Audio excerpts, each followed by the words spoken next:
hold back moving forward because you're afraid of losing tradition. But you can't move forward without having tradition. What's up, boaters? I'm going to take a couple minutes today and talk to you guys about the Volare.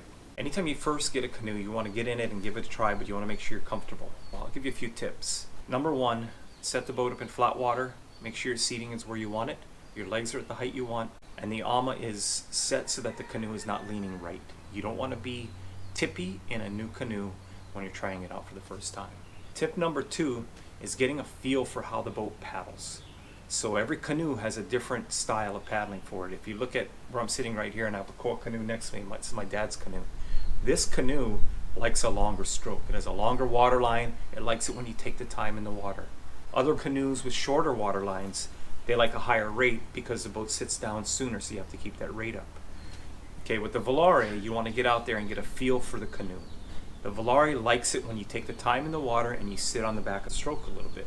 Once you do that, the canoe runs really nice and has good flat water speed. Sometimes it might feel like it's heavy and it may feel like it's not moving too fast, but if you take a GPS and you get out there and you do some tests with it, you will see that the flat water speeds in the Volare are very good. Number three is understanding the bump. Every canoe has a different time of takeoff. The Volare likes to take off late. If you go early, it won't go. So if your timing is to where you're used to hammering or forcing early on a bump, you're going to have a little bit of trouble. But if you're patient and understand and learn that the canoe picks up a little bit on the bump, you give it a few hits, it drops in. This to me is really good because it makes the surfing easier. If you understand the timing, you don't go too early, you know when to go, the ocean is actually helping you get on the bump.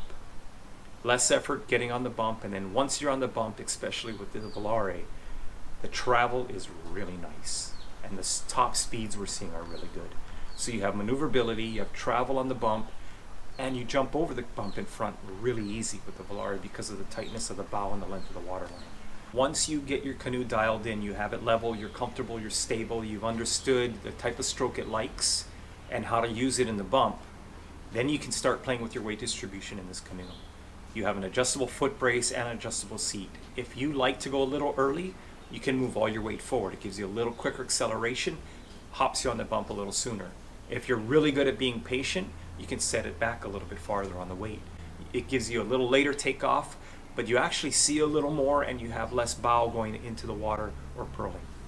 Smaller days, weight forward is what I like to do. Bigger days, I set the weight back a little bit, and that keeps my bow a little drier, but it also gives me time to have a little bit later takeoff, which I like because sometimes I'm a little lazy.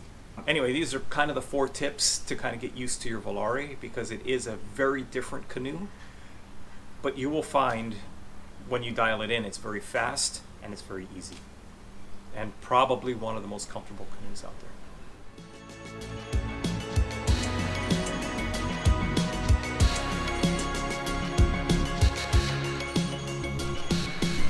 So Johnny, if people are watching this, they should follow us where?